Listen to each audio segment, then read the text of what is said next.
کی 3 بڑی خبریں جن کا ڈائریکٹلی امپیکٹ آپ پر یعنی عوام پر پڑنے جا رہا ہے۔ وہ 3 بڑی خبریں جن سے پاکستان کا مستقبل جڑا ہوا ہے وہ سیاست کے متعلق نہیں بلکہ ہماری اکانومی کے متعلق ہیں۔ پاکستان کا ایشیائی ترقیاتی بینک سے $33 کروڑ قرض کا معاہدہ۔ کیا یہ رقم سماجی تحفظ کے نظام کو مضبوط بنانے اور غربت کے خاتمے کے لیے مفید ثابت ہوگی؟ دوسرا ہم یہ جانیں گے کہ آئی ٹی کمپنیاں برآمدات کی اصل رقم پاکستان کیوں نہیں لا رہی۔ مزید ہم یہ جانیں گے کہ 6 آئی پی پیز کے ساتھ معاہدے ختم کرنے کے بعد عوام کو بجلی کے بلوں میں ریلیف مل پائے گا یا نہیں۔ السلام علیکم ناظرین، نیشنل سینٹرل نیوز کے ساتھ میں ہوں سید ابرار ابوالحسن۔ غربت کے خاتمے کے نام پر قرض لینے میں ہمارے حکمرانوں کی شہرت خاصی اچھی ہے، لیکن کارکردگی کی بنیاد پر قرض لینا اب مشکل ہو چکا ہے۔ شاید اسی لیے مبینہ طور پر ورلڈ بینک نے پاکستان کو $500 ملین کا مزید قرض دینے سے انکار کر دیا ہے۔ یہ قرض انرجی سیکٹر کے لیے لیا جانا تھا اور اس کے لیے پاور سیکٹر میں بہتری لانے کی شرائط عائد کی گئی تھی۔ یہ قرض کا دوسرا حصہ تھا جسے ایک خبر کے مطابق روکا گیا ہے، تاہم وزارت اقتصادی امور نے اس کی تصدیق نہیں کی۔ قرض کے پہلے حصے میں تقریباً $400 ملین قرض استعمال کیا جا چکا ہے، لیکن بجلی کی قیمتوں اور گردشی قرضوں میں کمی، بجلی چوری کی روک تھام اور چینی آئی پی پیز کی معاہدوں میں تبدیلی کے ساتھ اس جیسے کئی مطلوبہ اہداف شامل ہیں اور ان کو حاصل بھی نہیں کیا گیا۔ اگرچہ حکومت نے مزید 6 آئی پی پیز کے ساتھ معاہدے ختم کیے ہیں اور دعویٰ کیا جا رہا ہے کہ اس سے قومی خزانے کو تقریباً 238 ارب روپے کی بچت ہوگی، لیکن عوام کو بجلی کے بلوں میں ریلیف ملے گا یا نہیں، اس بارے میں معلومات منظر عام پر ابھی تک نہیں آ سکی۔ حکومت کی طرف سے یہ بھی بتایا گیا کہ اس اقدام سے بجلی کتنی سستی ہوگی۔ عوام بھی یہ حساب لگانے سے قاصر ہیں کیونکہ وہ بجلی کے ماہانہ بل کے حساب کتاب کو نہیں سمجھ پاتے۔ آئی پی پیز کے معاہدے ختم ہونے پر بجلی کے ریٹ پر کیا فرق آئے گا؟ عام آدمی اسے کیسے سمجھ سکتا ہے؟ عمومی رائے یہی ہے کہ آئی پی پیز کے معاہدے ختم ہونے کے باوجود عوام کے لیے بجلی کے بلوں میں کوئی کمی نہیں ہوگی، بلکہ خدشات کا اظہار کیا جا رہا ہے کہ بجلی مزید مہنگی ہو سکتی ہے۔ پاکستان میں گزشتہ 8 سالوں میں بجلی کی اوسط قیمت میں 116% اضافہ ہوا ہے۔ جولائی 2023 سے اگست 2024 تک بجلی کی قیمتوں میں 14 مرتبہ اضافہ کیا گیا۔ قیمتوں میں بار بار اضافے سے صارفین پر 455 ارب روپے کا بوجھ ڈالا گیا۔ قیمتوں میں سب سے زیادہ اضافہ مارچ میں ہوا اور یہ اضافہ $7.06 فی یونٹ تھا، جبکہ آخری اضافہ اگست میں $2.56 فی یونٹ کیا گیا۔ جب 5 آئی پی پیز کے ساتھ معاہدے ختم ہوئے تو اس وقت بھی بجلی کا ریٹ کم نہیں کیا گیا۔ حکومت بجلی کے بلوں پر ٹیکس مزید بڑھا رہی ہے۔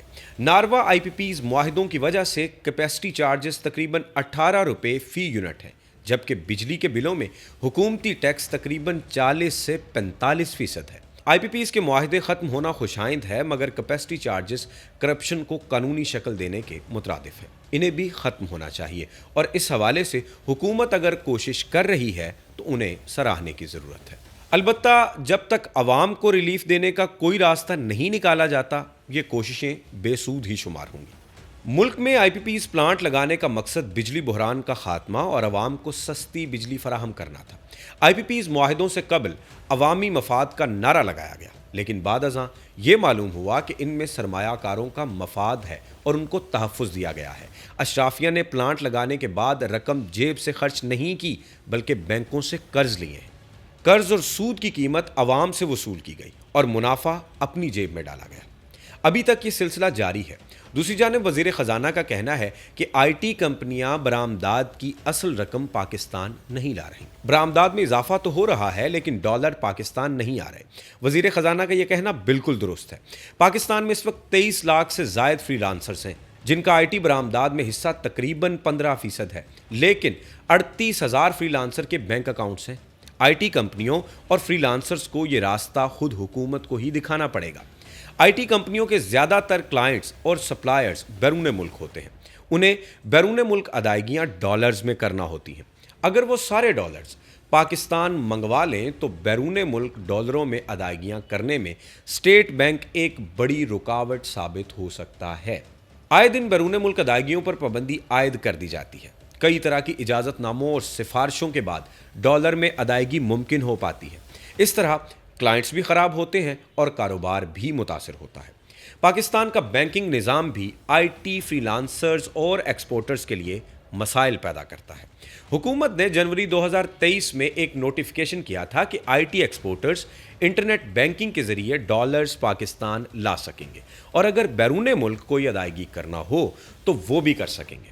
یہ نوٹیفیکیشن صرف 2 ماہ یعنی مارچ 2023 تک کیا گیا، لیکن اس کے باوجود یہ سہولت ابھی تک نہیں مل سکی۔ جب اسٹیٹ بینک سے اس بارے میں سوال ہوا تو حکام نے بتایا کہ ابھی تک ان کے پاس ایسا کوئی سافٹ ویئر ہی نہیں ہے جو انٹرنیٹ کے ذریعے بیرون ملک ادائیگی کر سکے۔ بڑا سادہ سا سوال یہ ہے کہ اگر سافٹ ویئر ہی نہیں ہے تو نوٹیفیکیشن کیوں کیا گیا؟ عوام کو کس وجہ سے بے وقوف بنایا گیا؟ اسی وجہ سے اکثر فری لانسرز اور سافٹ ویئر کمپنیوں نے بیرون ملک دفاتر بنا رکھے ہیں اور وہ تمام ادائیگیاں باہر ہی سے کرتی ہیں اور صرف ضرورت کے مطابق ڈالرز پاکستان لاتے ہیں۔ پیچیدہ ٹیکس نظام بھی ڈالر ملک میں لانے کی ایک بڑی رکاوٹ ہے۔ اس پیچیدہ ٹیکس نظام نے لاتعداد مسائل پیدا کر رکھے ہیں، اس لیے سارا بوجھ صرف تنخواہ دار طبقے نے اٹھا رکھا ہے۔ پچھلے 5 ماہ میں ایف بی آر نے تنخواہ دار طبقے سے تقریباً 200 ارب روپے کا ٹیکس اکٹھا کیا، جو پچھلے سال انہی مہینوں میں اکٹھے کیے گئے ٹیکس سے 53% زیادہ ہے۔ اس کے باوجود 5 ماہ کے ٹیکس اہداف حاصل نہیں ہو سکے۔ اس کی وجہ ٹیکس نظام کے چور دروازے بند کرنا اور ایف بی آر آفیسرز کا ٹیکس چوروں کے خلاف ایکشن نہ لینا ہے۔ ایف بی آر کا نظام جب تک آفیسرز کی بجائے کمپیوٹرائز منتقل نہیں ہوتا، اس میں بہتری آنا مشکل ہے۔ ایف بی آر کراچی میں فیس لیس کسٹمر اسسمنٹ سسٹم نافذ کرنے جا رہا ہے، لیکن یہ کب تک لاگو ہوگا اور اس کے نتائج کیا نکلتے ہیں، اس بارے میں ابھی کچھ بھی کہنا قبل از وقت ہے۔ البتہ اس سسٹم کے نفاذ سے کلیئرنس کے معاملات جلد حل ہو سکتے ہیں اور شفافیت بھی یقینی بنائی جا سکتی ہے۔ ٹیکس سسٹم میں بہتری کے لیے ٹیکس آڈٹ اور ٹیکس کیسز کی سنوائی آن لائن کی جانی چاہیے، جیسے برطانیہ سمیت اکثر یورپی ممالک میں ہوتا ہے۔ عام آدمی کا ٹیکس آفیسر یا ٹریبیونل میں بیٹھے ججز کا آپس میں ملنا اور معاملات طے کرنا ٹیکس اکٹھا نہ ہونے کی بڑی وجہ ہے۔ ٹیکس کیسز ویڈیو کیمروں کے ذریعے سنے اور حل کیے جانے چاہیے۔ ملکی معاشی مسائل بڑھانے میں ایک بڑا حصہ ایف بی آر کا بھی ہے۔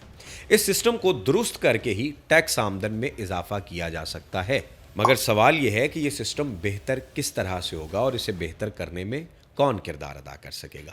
ہم نے یہ معاہدہ تو پلان کر لیا کہ 33 کروڑ ڈالر کا قرض ہم ایشیائی ترقیاتی بینک سے لیں گے۔